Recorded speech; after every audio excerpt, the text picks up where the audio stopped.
Good morning students. Okay, last lecture में हमने maps के बारे में जान लिया था। मैप्स की जो टर्मिनोलॉजीज होती हैं इनके बारे में जाना था।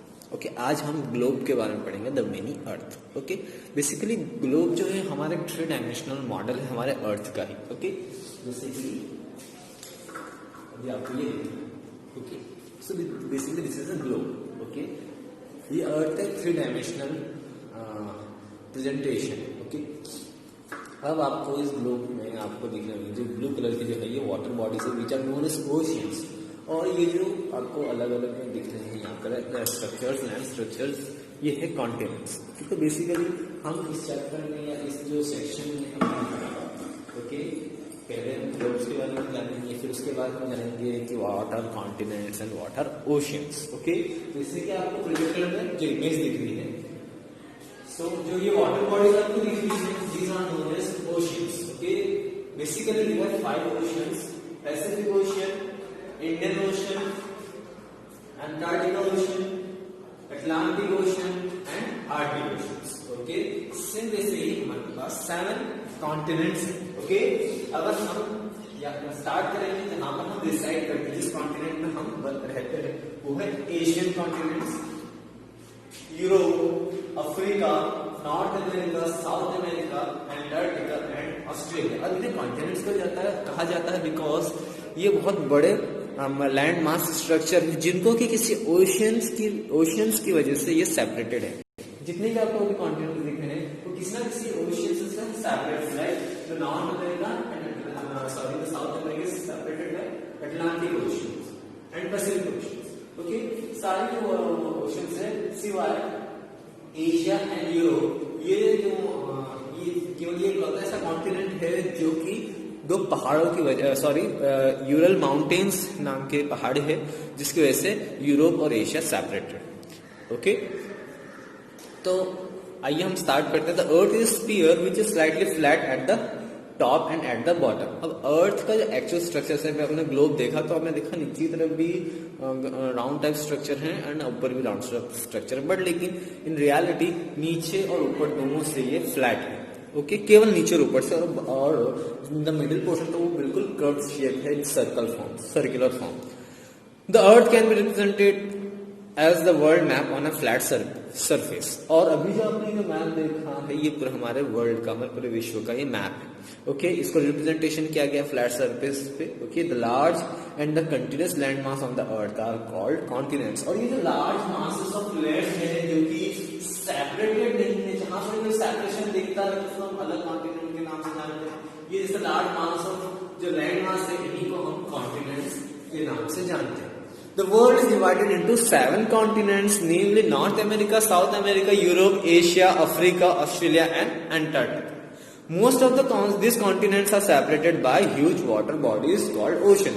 और ये जितने भी continents हैं, इनको किसी ना किसी water bodies या ocean water bodies में इनको divide किया है। Okay, like अगर हम बात करें एशिया एंड ऑस्ट्रेलिया की, so there is a huge water body in the Indian Ocean and the Pacific Ocean. Same आता है हमारा South America and North America, which is divided by Atlantic and Pacific ocean.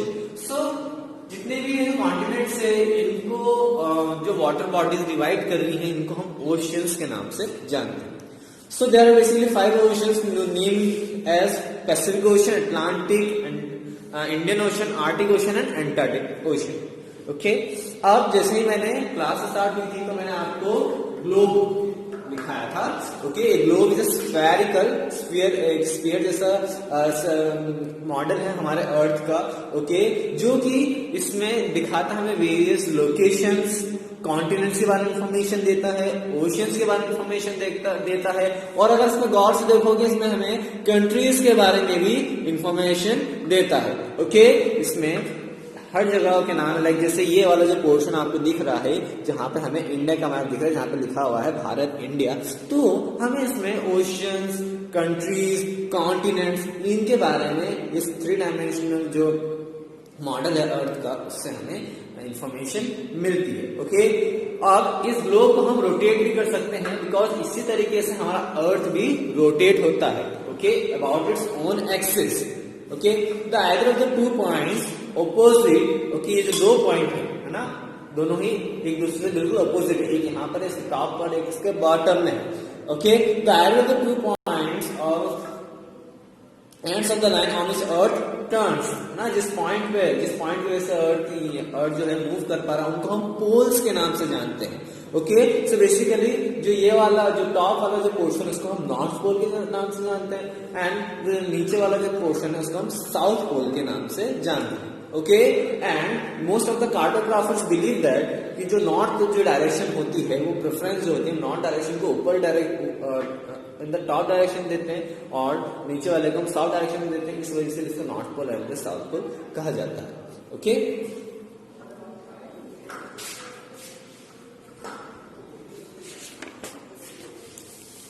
अब इसके साथ साथ globes में ना बहुत सारी आपको एक इमेजिनरी लाइंस दिखेंगी जो कि हमने अपने स्टडीज के लिए बनाई है, जिनको कि हम लैटिट्यूड्स एंड लॉन्गिट्यूड्स के नाम से जानते हैं। ओके, अब जब आप सेंस कैमरे में मैं आपको दिखा नहीं सकता हूँ ग्लोब का, बिकॉज बहुत ही बहुत ही जो लाइंस है बहुत ज्यादा उनकी जो विड्थ है, उनकी जो लाइन जो लेंथ है बहुत ज्यादा पतली है, जिसकी वजह से आपको कैमरे में विजिबल नहीं हो पाएगी। तो इसलिए मैं आपको इमेज के थ्रू दिखा रहा हूँ। कुछ ऐसी हॉरिजॉन्टल लाइंस होती है जो थ्रू आउट अर्थ पर रन करती है, बट हाँ बेसिकली ये लाइंस अर्थ आपको दिखेगी नहीं है। दीज आर इमेजिनरी लाइंस जो कि साइंटिस्ट एंड वेरियस साइंटिस्ट ने स्टडीज के लिए बनाई है।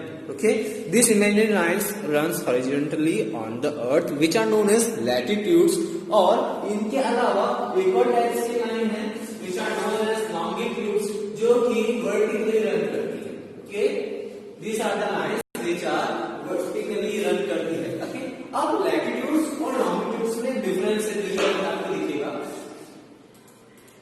अब देखिए लैटिट्यूड्स की जो लाइंस में सर्कुलर फॉर्म में है वो कभी किसी दूसरे लाइन से नहीं मिलेगी। ओके, ये एक दूसरे के पैरेलल रन करेंगे। ओके,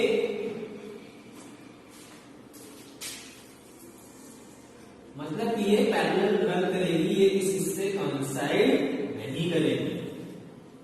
ओके, whereas लॉन्गिट्यूड्स की जो लाइंस होती है वो पोल्स पे आके इंटरसेक्ट करती है। ओके, तो लॉन्गिट्यूड्स की लाइंस आपको दिख रही है, यहाँ से देखिए उस दर का आपको दिखने पर नीचे साइड में एक ही जगह पे आके मिल रही है। ओके, लॉन्गिट्यूड्स और लैटिट्यूड्स में एक ये डिफरेंस है, लॉन्गिट्यूड्स वर्टिकल रन करते हैं through out the air, whereas latitudes horizontally run करते हैं।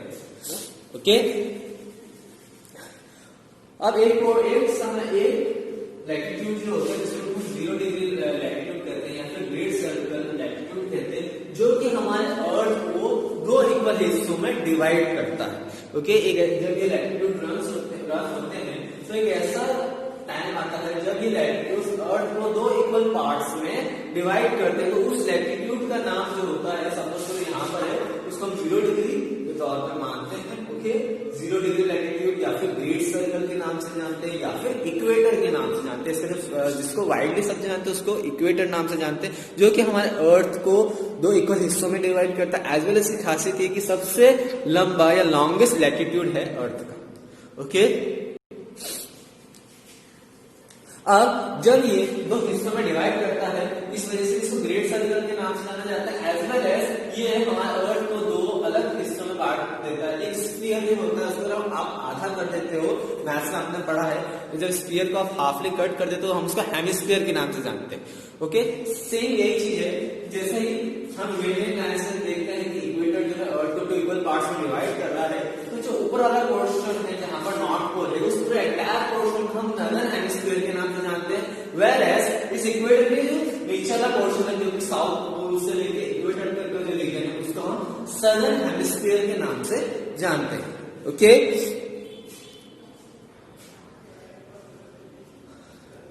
अब जो इमेजिनरी लाइंस जैसे लाइक इनको हम लैटिट्यूड्स के नाम से जानते हैं, और जो हमारा जो 0 डिग्री लैटिट्यूड है जो कि अर्थ को 2 अलग हिस्सों में डिवाइड कर उसको इक्वेटर के नाम से जानते हैं।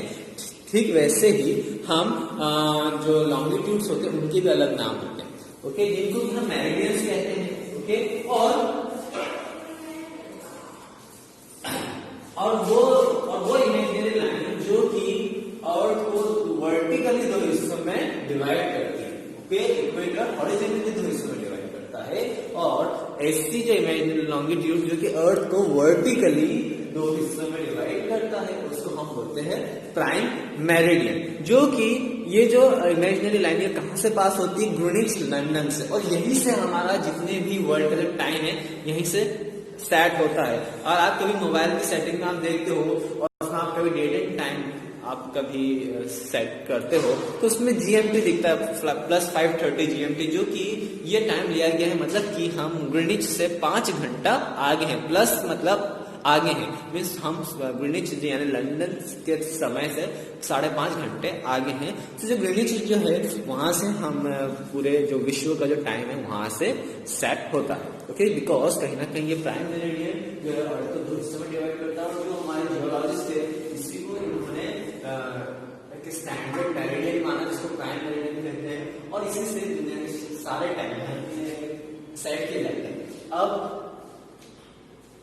यहाँ इस प्राइम मेरिडियन से अगर हम ईस्ट की तरफ चलेंगे या फिर हम राइट साइड की तरफ चलेंगे तो जितने भी टाइम है वो प्लस होंगे। सपोज करो यहाँ पे अभी सपोज करो मैं एग्जांपल दे रहा हूँ कि अगर 1 बजे, ओके, तो यहाँ पर जितने भी है तो वो 1 से ज्यादा रहेगा। जैसे कि यहाँ पे सपोज करो इस पॉइंट +2 आवर्स है, तो यहाँ पे 1 बजे तुम यहाँ पे 2 आवर्स ऐड कर दो तो यहाँ पे 3 बजे, तो ऐसे ऐसे डिवाइडेड है। तो हम जो ग्रीनिच से हम 5.5 घंटे लॉन्गिट्यूड से आगे की से 5.5 घंटे आगे, और सेम ऐसे ही जो वेस्टर्न हेमिस्फीयर है वो इस समय से पीछे चल रहा है। सपोज करो कि अगर यहाँ पर शाम के 4 बज रही है तो इस एरियाज में हो सकता है 2 बजे की होती है या 1 बजे की होती है। ओके, ये समय के पीछे ये इस यहाँ के समय से पीछे चलता, तो यहाँ से इस पॉइंट से यहाँ की जितनी भी आगे पोर्शन है ये समय से इस यहाँ के टाइम से आगे चलते हैं।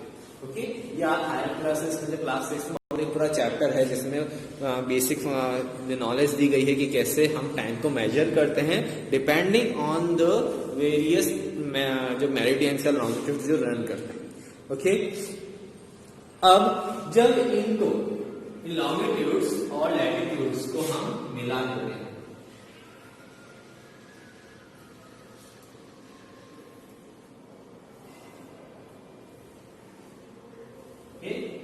जब हम इन लॉन्गिट्यूड्स और लैटिट्यूड्स को मिला देते हैं तो हमें एक ऐसा पॉइंट मिलता है जो कि इस टाइप के लिए ब्लॉक बना रहे हैं ना, ये जो ऐसा ब्लॉक बना है, ओके, तो ऐसे ऐसे ब्लॉक बनाते हैं। So these are known as grid. Okay, जब तो इस टाइप से जो ये वाला पोर्शन होता है ना इसको हम ग्रिड बोलते हैं। तो ग्रिड सिस्टम बनाता है। इस ग्रिड सिस्टम के फायदे क्या होते हैं? इस ग्रिड सिस्टम से हम जितने भी गूगल मैप्स सैटेलाइट्स मैप देखते हैं, लोकेशन ट्रेस करते हैं, ये सब इन ग्रिड सिस्टम की वजह से पॉसिबल है। इन ग्रिड सिस्टम की वजह से हम किसी भी जगह की हम लोकेशन को फाइंड आउट कर सकते हैं। ओके, ये ग्रिड सिस्टम ही है जिससे कि हम ग्लोब में प्लेसेस लोकेट कर सकते हैं। हालांकि हमारे पास मॉडर्न टेक्नोलॉजी है तो हमें ग्लोब्स देखने की जरूरत नहीं पड़ती, हम सिर्फ गूगल मैप्स पे जाके हम किसी भी एरिया की लोकेशंस डाल के हम उस जगह के बारे में पता कर सकते हैं। पर लेकिन जो मैप की जो टेक्नोलॉजी सॉफ्टवेयर होते हैं वो ग्रिड सिस्टम के थ्रू ही उस लोकेशन के बारे में पता लगाते हैं। Though a globe represents the earth and has a close resemblance, it has its own limitation. It is not possible to view the complete earth on the globe at a one time. We can only see one half of the earth at a time using globe. Just like earth, a globe can rotate or spin on its tilted axis, but is bulky and inconvenient to carry around. अब अगर हम देखें comparison to map, globe जो है हम हर जगह carry नहीं कर सकते। आप मैप को एक बार में पूरा वर्ल्ड मैप देख सकते हो, पूरे वर्ल्ड के मैप को देख सकते हो, कहाँ पे कौन सा कंट्री है, कहाँ पे क्या है। बट लेकिन ग्लोब में ऐसा पॉसिबल नहीं। ग्लोब में आप एक बार में आप एक हिस्सा देख पाओगे, फिर आपको उसको मूव कराना, रोटेट कराना होगा, तभी आप देख सकते हो। बट एज कन्वीनियंस अगर देखें मैप की तो पूरे एक लंबी शीट ऑफ पेपर में हम पूरी दुनिया को एक ही समय में एक साथ देख सकते हैं। तो ग्लोब की थोड़ी लिमिटेशंस है कि हम एक बार में पूरे ग्लोब को स्टडी नहीं कर सकते, हमें रोटेट करना पड़ेगा। ओके, इसके साथ साथ हम इसको हर जगह कैरी नहीं कर सकते क्योंकि बल्कि है। देखो जैसे ग्लोब है, देखिए आप कितना बल्कि है ना, मुझे उसको कैरी करने में परेशानी आएगी। वैसे अगर मैप है तो हम उसको रोल करके किसी भी कॉपी में या उसकी बुक में उसको फोल्ड करके हम कहीं भी ले जा सकते हैं मैप को। ओके, इस वजह से ग्लोब को हर जगह ले जाना पॉसिबल नहीं होता as compare to map. Okay, एक फैक्ट है आपकी बुक में जो कि दुनिया में सबसे लार्जेस्ट रिवॉल्विंग ग्लोब या रोटेटिंग ग्लोब जो है वो सिचुएट करता है यूनाइटेड स्टेट्स में, उसका नाम है अर्था। ओके, एक ग्लोब है जो कि बहुत बड़ा है, बना हुआ है। इसका जो वेट है ये कम से कम 2500 किलोग्राम्स का है। एंड इसका जो डायमीटर है, यानी कि जिसकी जो पूरी एक्चुअल डायमीटर है, ओके, यहाँ से आप इसकी डिस्टेंस से रेडियस डायमीटर जिसे आप मैथ्स में पढ़ते हो वो 12.5 मीटर्स। ये दुनिया का सबसे बड़ा ग्लोब है। ओके, यहाँ पर आपका ग्लोब्स एंड मैप्स वाला जो चैप्टर है कंप्लीट होता है। ओके, यहाँ पर आज हम अपनी क्लास खत्म कर रहे हैं। नेक्स्ट लेक्चर में मैं आपको इसका PDF और इसके नोट्स जो है वो आपको सेंड करता हूँ। ओके, आज के लिए इतना ही। Thank you.